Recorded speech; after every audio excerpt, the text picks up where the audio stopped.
Boa noite, obrigado pela sua simpatia e audiência. Hoje o meu convidado vem da área da ciência política e das relações internacionais. Nasceu aos 2 de dezembro de 1986 no município de Quimbele, província do Uís. É filho de pai alfaiate e pastor e de mãe doméstica. É licenciado em ciência política, como disse, e relações internacionais pelo Instituto Superior Político Internacional de Angola, pós-graduado em agregação pedagógica para docência universitária e ensino geral pelo ISCED de Luanda, mestre em projetos de cooperação internacional pela Universidade Europeia do Atlântico, Espanha, e é funcionário público. Exerceu por 2 anos, entre 2021 e 2023, em comissão de serviço a função de gestor de comunicação e imagem da Indiana Mining, que acaba de publicar um livro, Os Três P's da Diplomacia Angolana.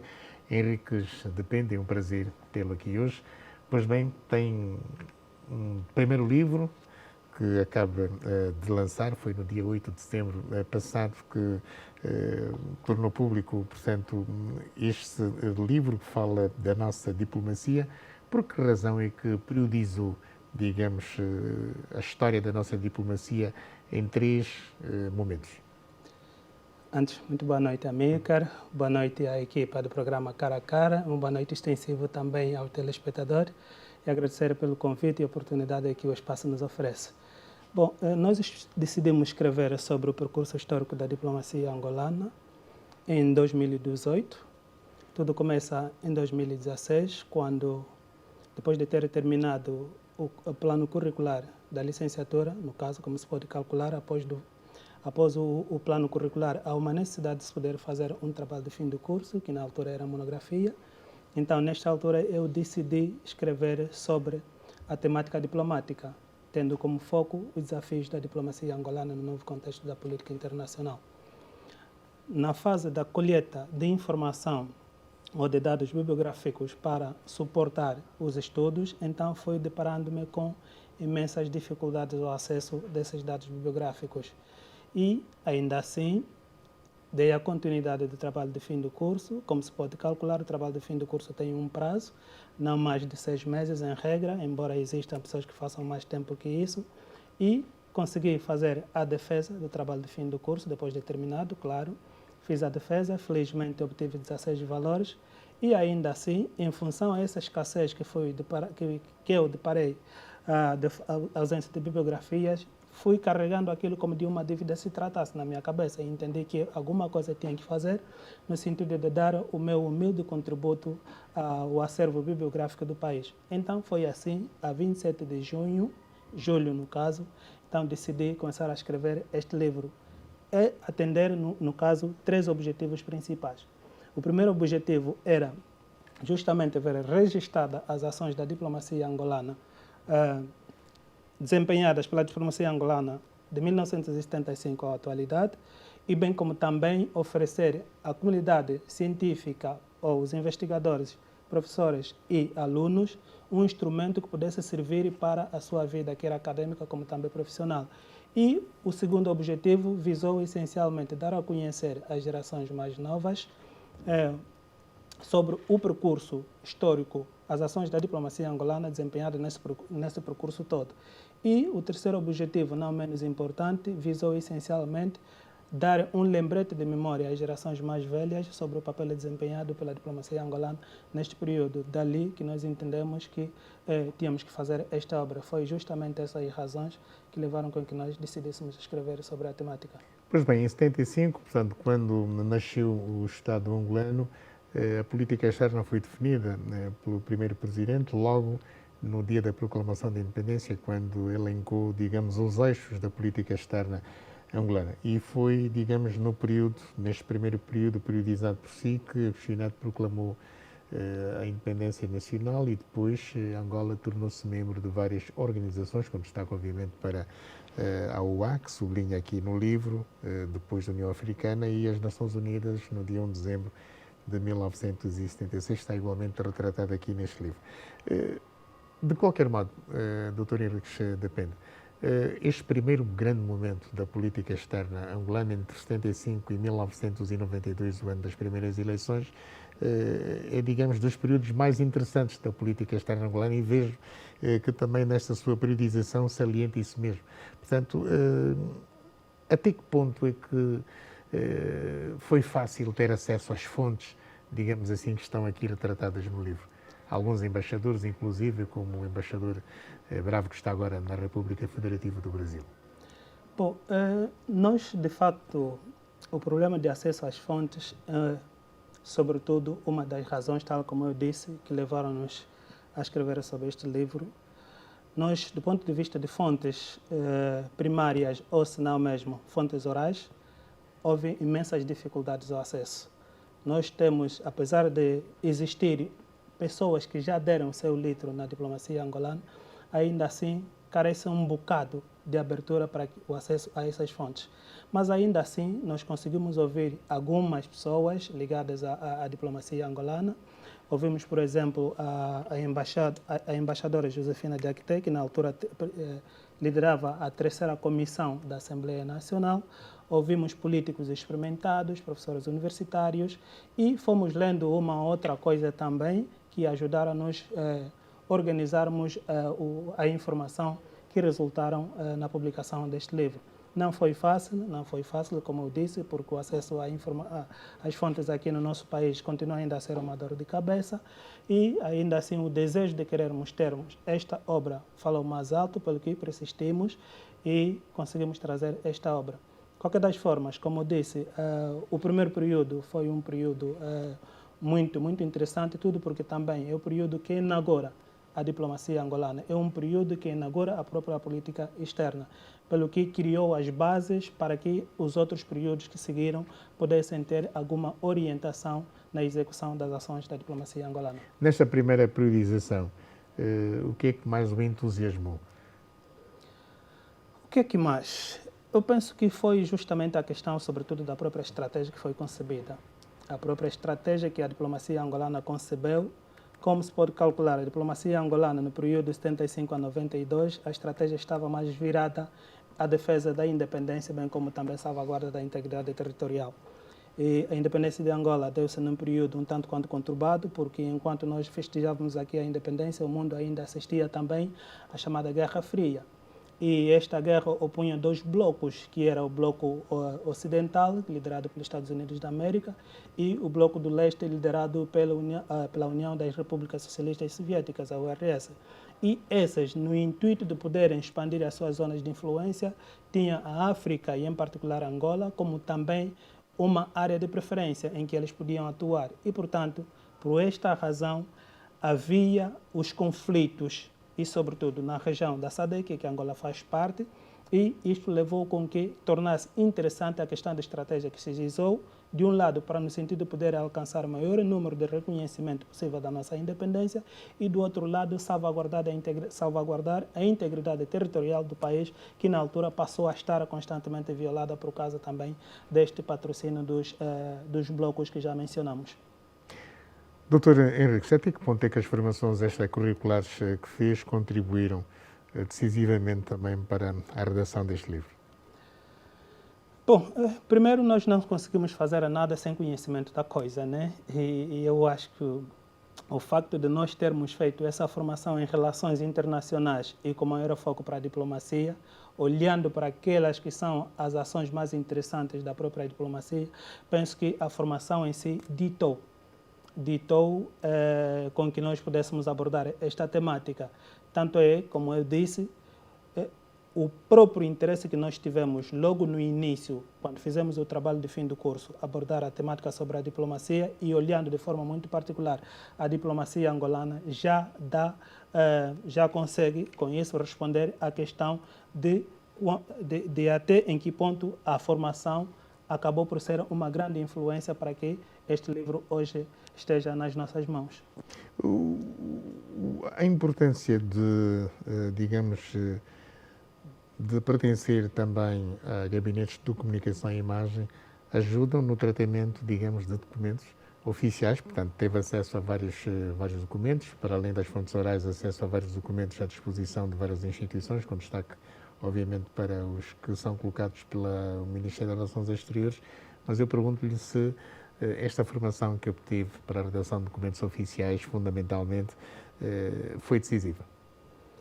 Sim, sim, penso que também foi, porque como se pode calcular, escrever um livro não basta pensar em escrever, é preciso que escreva o livro que tenha cabeça, tronco e membro. E para escrever um livro com cabeça, tronco e membro, também não basta só as informações. A pessoa pode ter as informações, mas quando essas informações forem mal redigidas, também poderá não dar a qualidade do próprio livro. Então, era necessário também essa formação de técnicas de comunicação e redação de documentos oficiais, contribui de alguma forma no melhoramento da própria escrita, né? Voltando para a periodização desses 3 P's da diplomacia, 1975-1992, depois do segundo período, 1992-2002, aqui já com Angola dentro, digamos, da Segunda República, com a proclamação das eleições de 92, até, digamos, o fim do conflito em 2002. Foi outra etapa também complexa para, digamos, poder sustentar aqui a sua primeira obra? Foi sim, porque o que é que torna mais complexa esta etapa? Primeiro é o próprio cenário internacional. Dos anos 80 a 90, o mundo ocidental, por exemplo, admitia a possibilidade de 2 diplomacias, se assim possa considerar. De um lado, a diplomacia oficial, exercida pelos governos, e do outro lado, a diplomacia oficiosa, ou seja, as representações oficiosas, em que admitia, por exemplo, determinadas organizações políticas poderem ter algumas representações diplomáticas. Foi o caso, por exemplo, aqui a nossa realidade, nós vimos a UNITA, no caso, tinha muitas representações, sobretudo no Ocidente, nos países do Ocidente. E esta ação levou, inclusive, com que esta etapa fosse mais complexa, porque o governo angolano, embora ela tenha conseguido o reconhecimento da independência por parte de todos os países, vamos tentar puxar um bocado mais até o 93, tendo em conta que os Estados Unidos da América reconheceram a nossa independência a 19 de maio de 1993, apesar dele ter conseguido esse reconhecimento, ainda assim a ação de poder trazer a paz, que na altura passou a ser o interesse primário do Estado angolano, dificultou porque, se de um lado o governo angolano estava mais ligado com o bloco socialista, do outro lado o movimento com quem se discutia ou com quem se fazia os conflitos internos, ele estava aliado com o Ocidente. E, em função disso, havia toda uma necessidade de se poder realizar uma estratégia de contenção. Do partido UNITA, no caso que era um partido beligerante, e no sentido de poder encontrarmos a paz. Isto tudo só se consegue trazer isso só resulta depois da queda do outro bloco. No caso, após o fim da Guerra Fria, nos anos 90, com a queda do bloco socialista, os Estados Unidos ascenderam o poder, deixando o mundo de ter 2 poderes, ou seja, o bipolar para o unipolar. E, em função disso, a estratégia angolana foi essencialmente no sentido de reaproximar os países ou os estados capitalistas para no sentido de poder encontrar aquilo que era a principal ação de contenção do poderio que a UNITA tinha para no sentido de poder-se alcançar a paz.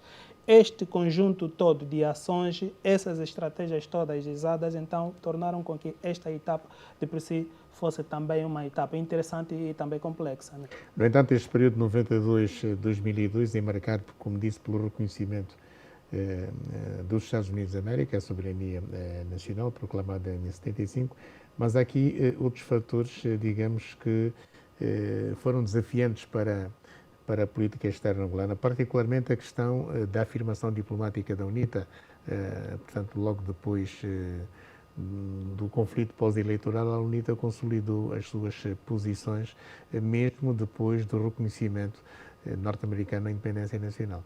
Vejo aqui algumas fontes, enfim, que trabalharam na frente externa da UNITA em várias capitais africanas e ocidentais. Foi fácil ter acesso, digamos, às fontes da UNITA?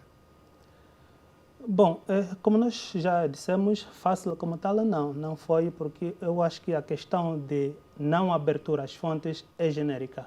para nós internamente aqui no país, né, é genérica.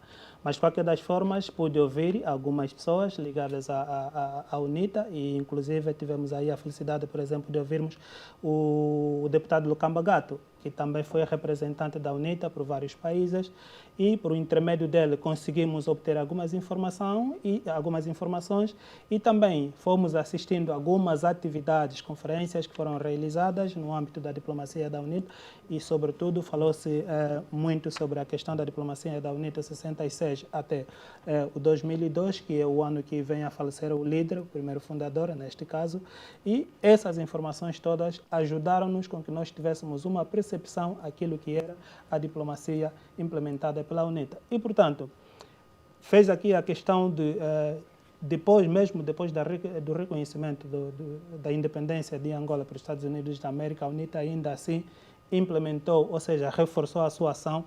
Ele sim reforçou, mas porque quer a UNITA, quer o governo angolano tinham todos no ambiente externo como sendo uma das suas, digamos assim, um dos suportes daquilo que eles defendiam. Ou seja, a UNITA procurava no ambiente externo a possibilidade de poder encontrar um apoio para que ele seja governo aqui e o governo também procurava no ambiente externo a possibilidade de poder dar a resposta dos problemas que eles aqui viviam. Ou seja, quer um como outro, entendiam que tudo aquilo que era o nosso principal interesse aqui a nível do país não se podia dar uma resposta de uma forma isolada, sem que nós tivéssemos um apoio. E foi assim que quer um ou outro conseguia olhar, ou seja, olhavam para o ambiente externo nessa mesma possibilidade. No caso concreto de Angola, nós temos uma sociedade, digamos, complexa, também com ainda muitas assimetrias, um país, digamos, com uma grande extensão, 1.246.600 km², várias comunidades com várias realidades, várias identidades. Fez algum estudo, digamos, concreto sobre as comunidades que encontrou para poder desenhar o caso de Angola para este projeto de mestrado? Sim. Nós tivemos que fazer um estudo, primeiro, de algumas comunidades. Nós delimitamos para 6 comunidades, ou seja, 6 províncias, e nessas 6 províncias deslocamos-nos em algumas comunidades para no sentido de constatar a realidade dessas mesmas comunidades e os projetos aplicados. Portanto, nós tivemos que ir no local, vermos esses projetos, ouvirmos as comunidades para sabermos até em que ponto os projetos aplicados nessas localidades fazem parte das suas prioridades. Nessas localidades que visitou, quais são as realidades que encontrou, as dificuldades que encontrou, os projetos, o nível de entusiasmo, digamos, dos seus membros? Bom, em regra geral, quase todas as comunidades que nós visitamos tiveram a mesma realidade do ponto de vista de desenvolvimento. São realidades que, ou seja, são comunidades que o desenvolvimento ainda não está ainda aos níveis desejados. E do ponto de vista dos projetos aplicados, também encontramos uma realidade quase que incompatível, ou seja, há alguns projetos que foram aplicados em determinadas localidades e que não faz parte daquilo que é a prioridade dessas mesmas comunidades. Ou seja, eles podem ter essa mesma necessidade, mas que na verdade ainda não estão naquilo que é a prioridade. Dou-lhe um exemplo muito prático, e vai ser aqui em Luanda. Nós fomos, por exemplo, ao bairro do Rasta, no levantamento de dados, e coincidentemente nós encontramos o ato da inauguração de um posto médico que o Sua Excelência São Governador estava a fazer. E enquanto o governador procedia à inauguração deste posto médico, do outro lado havia um grupo de comunidade a gritar: queremos água, queremos água. O bairro do Rasta fica no Golfo 2. No Golfo 2. Dando a entender que o centro médico, ainda que seja uma necessidade dessas comunidades, mas não fazia a prioridade dessas comunidades. Ou seja, eles clamavam por água, entendendo de que, havendo água, podia-se prevenir, por exemplo, a questão de doenças diarreicas agudas. Não havendo doenças, também não haveria necessidade das pessoas irem ao hospital. Então, houve ali troca de prioridades sobre as necessidades que esse povo tinha. Então, esta é uma das realidades que nós encontramos em várias localidades. O outro elemento também a assinalar é a questão, por exemplo, nós fomos para para Malange. Há um projeto que é aplicado, o projeto de desenvolvimento de agricultura. Este projeto não acompanha por exemplo, a questão do escoamento de produtos. É financiado o projeto, a população faz a atividade agrícola, mas o produto acaba por apodrecer nas matas, porque não há nem vias para poder fazer o tal escoamento e muito menos instrumentos ou então viaturas que pudessem possibilitar o escoamento desse produto para o orçamento as participativo cidades. pode resolver este problema com a contribuição do município na decisão, na tomada de decisão dentro da comunidade onde vive. Pode sim resolver, mas também não se pode esquecer de um elemento muito fundamental. A questão de alocação dos projetos para as comunidades deve ter em conta também a participação da própria comunidade. Claro. Ou seja, não se pode tomar decisões sobre projetos a implementar a nível superior que não tenha em conta a participação do próprio cidadão, porque é o próprio cidadão que vai dizer que, olha, no universo de projetos que vocês pretendem conceber, para nós, a nossa prioridade vai neste. Ali o cidadão não só vai se sentir participativo, como também estaríamos a dar a resposta, ou estaria-se a dar a resposta daquilo que é a verdadeira necessidade do momento. É um elemento que se deve ter em conta na questão de alocação dos projetos.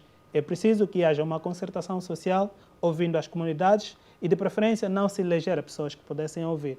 É ouvir mesmo aquele que diretamente os projetos afetam.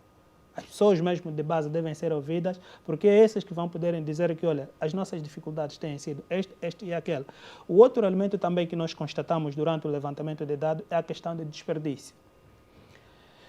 Nós, por exemplo, constatamos nos hospitais que estão a ser construídos, por exemplo, quase que boa parte, ou 50% dos equipamentos de ponta não funcionam. Por quê? Porque não tem técnicos. Faltou o quê? Faltou, durante a concepção desses projetos, a inclusão do elemento formação. Porque é preciso que se inclua as pessoas, ou seja, a formação no sentido de poderem, com que essas máquinas que forem alocadas para essas unidades hospitalares não ficam paralisadas. O que depois vai acontecer? Quando elas ficam muito tempo paralisadas, ou vão levar mais custos na questão das suas manutenções, ou então o governo será obrigado a substituir essas máquinas mesmo sendo novas. Então este é um dos elementos que nós também constatamos durante o levantamento de dados para nós fazermos o trabalho de fim do curso, que é a dissertação para o final do mestrado. Pois bem, Dr. Henriques da Penda, vamos voltar ao livro, Os 3 P's da Diplomacia Angolana, para falarmos do último período que caracteriza 2002 a 2023. Neste período, 6 anos praticamente são do atual Presidente da República. Pergunto-lhe quais são os desafios do líder da política externa angolana.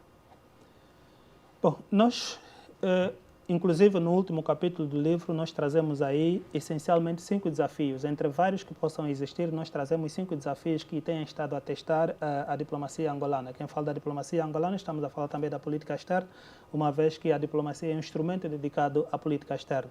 Desses 5 desafios está a questão da promoção da imagem internacional do país, a questão da diplomacia econômica, a questão da formação dos agentes diplomáticos, a questão da extensão dos serviços públicos, no caso estamos a falar dos nossos serviços públicos além das nossas fronteiras, e finalmente o ambiente interno. Ambiente interno porque nós inclusive procuramos denominá-lo como ambiente interno e a apropriação social da diplomacia. Nós trazemos ambiente interno porque a diplomacia tem um efeito de 2 V's, ou seja, vai e vem. Ela é planificada a nível interno, executada a nível externo e, por sua vez, os benefícios voltam a nível interno. Então, são esses os 5 desafios que têm estado a testar a diplomacia angolana nos últimos tempos. Ainda neste período, 2002-2023, portanto, repartidos entre a condução da política externa por José Eduardo dos Santos e logo a seguir por João Lourenço, há aqui, digamos, períodos muito importantes da afirmação, digamos, do nosso serviço diplomático com a presidência de várias organizações. Nós temos uma grande discussão entre nós se Angola é ou não um Estado diretor nas suas zonas de influência, tanto na África Central como na SEDEC. Qual é a opinião de Henriques da Penda em relação a isso? Somos um Estado diretor em que região? Ou não somos? Bom, nós para responder a isso, primeiro vou tentar assim fazer uma pequena incursão até mais ou menos 2002, após o fim da guerra. Depois de ter terminado a guerra, a diplomacia angolana viu-se obrigada a atualizar o seu modelo. saindo do modelo passivo para um modelo mais ativo. Este modelo tinha dois grandes objetivos. Por um lado, superar as vulnerabilidades internas e, por outro lado, cultivar as relações internacionais. E dentro desses objetivos, as três principais, ou seja, tinha três principais estratégias. A primeira estratégia tinha que ver com a questão da criação de parcerias estratégicas, ou seja, a nível bilateral, e a segunda estratégia era a construção de liderança, ou seja, a nível regional, e, por último, a multipartidarismo, ou seja, a projeção de Angola. E é em função a este quadro que o Estado angolano tem estado a desenvolver as suas ações, tornando, neste caso, como a nossa identidade hoje como sendo uma diplomacia de paz. E sendo ela uma diplomacia de paz, e nós estaríamos aqui, de alguma forma, a responder que Angola é sim Estado diretor, é um Estado diretor. E nós temos estado aí a ver, por exemplo, a questão de conflitos a nível da região. Angola tem estado aí a fazer um trabalho excelente nessa questão da resolução de conflitos. Vimos, por exemplo, a questão do conflito no Sudão do Sul, vimos a questão do que é da República Centro-Africana, aí o conflito que opõe entre Ruanda e Congo Democrático, bem como também o que é o Uganda. Então, isto tudo é um trabalho feito pela diplomacia angolana. Isto sim, dá-lhe essa característica de um Estado líder, dá-lhe essa característica de ser uma diplomacia com a liderança. Fala em diplomacia de paz, o Presidente da República é campeão da paz da União Africana e por isso mesmo tem desenvolvido várias ações diplomáticas no sentido de contribuir para a promoção da paz ali onde não há. E a parceria estratégica que se refere, Angola tem parceria estratégica com o Brasil, Portugal, Estados Unidos da América e também a África do Sul, bem como com a Rússia. Mas, indo à primeira questão, como é que vê o papel, o exercício que o Presidente da República tem feito neste momento, numa altura em que assume a presidência, digamos, da ACP, a presidência da SADC, da Conferência Internacional para a região dos Grandes Lagos? Acha que o Presidente tem ossatura, digamos assim, para conseguir contribuir para a promoção da paz nestas zonas, digamos, onde há conflito e onde se pede a presença e contribuição da diplomacia angolana? Caso concreto, Moçambique, por exemplo. Sim, eu penso que sim. O Presidente João Lourenço tem estado a fazer um trabalho excelente, tem estado a fazer um trabalho excelente neste campo da diplomacia, ou seja, da paz. E é sim, Angola pode-se muito bem confiar, e tendo em conta também aquilo que foi a nossa própria experiência, né? A experiência da resolução do nosso próprio conflito interno deu-nos essa capacidade de podermos transmitir a experiência aos outros países. Não só transmitir, como também demos o nosso contributo no sentido de poder ajudar na resolução. Há aqui um dado muito importante. Nós, para a resolução do nosso próprio conflito, enquanto nós contávamos com mediação de outros países, não conseguíamos resolver, não conseguíamos nos entender. Mas quando os angolanos decidiram que agora vamos nos sentar, conversarmos de irmão para irmão, conseguimos resolver os nossos problemas. Então, essa experiência é essa experiência que também o Presidente João Lourenço tem estado a transmitir aos outros, tem estado a usar para no sentido de poder resolver os conflitos que assolam a região. E ainda bem que nós hoje estamos ali a sermos líderes nessas organizações, sendo que dentro dessas organizações há países em conflitos e que, por alguma forma ou de outra, estaríamos aqui a ajudar para que eles possam também resolver esses seus problemas. E veja, por exemplo, o que tem estado a acontecer aí em Ruanda e República Democrática do Congo. Se não houvesse esta capacidade de chamar sempre esses atores para a resolução dos conflitos, acredito que alguma coisa pior podia estar a acontecer. E nós devemos saber que, ao fazermos isso, não só estamos a ajudar a eles, como também estamos a ajudar a nós mesmos, né? Porque um conflito, por exemplo, a nível do Congo Democrático, nós aqui em Angola estaríamos também em risco do ponto de vista de que vamos escolher, por exemplo, pessoas que vão poderem fugir dali para entrarem aqui, e como se pode calcular, a entrada de imigrantes para um país acarreta consigo várias consequências. inclusive também no próprio orçamento, porque seremos obrigados a alimentarmos essas pessoas. Então, nada melhor que prevenir. É essa a prevenção que tem estado, que o presidente João Lourenço, dentro daquilo que é a sua estratégia, dentro daquilo que é a estratégia da nossa diplomacia, tem estado a procurar dirimir os conflitos a nível da região. Meu caro, foi um prazer. Muito obrigado mais uma vez pela oportunidade que nos consideram. Agradeço à equipa e também à audiência que nos acompanhou. Obrigado. Foi a conversa com Henrique Depende, especialista em Relações Internacionais e licenciado em Ciência Política e Relações Internacionais, 36 anos, é de 2 de dezembro de 1986, nasceu no Quimbelo, província do Uís, filho de pai alfaiate e pastor e de mãe doméstica. Agora, Henrique Depende tem obra publicada, Os 3 P's da Diplomacia Angolana, que foi lançado no passado dia 8 de setembro aqui em Luanda, um livro que eu recomendo para conhecer mais e melhor a política externa do Estado angolano. Muito boa noite, foi um prazer.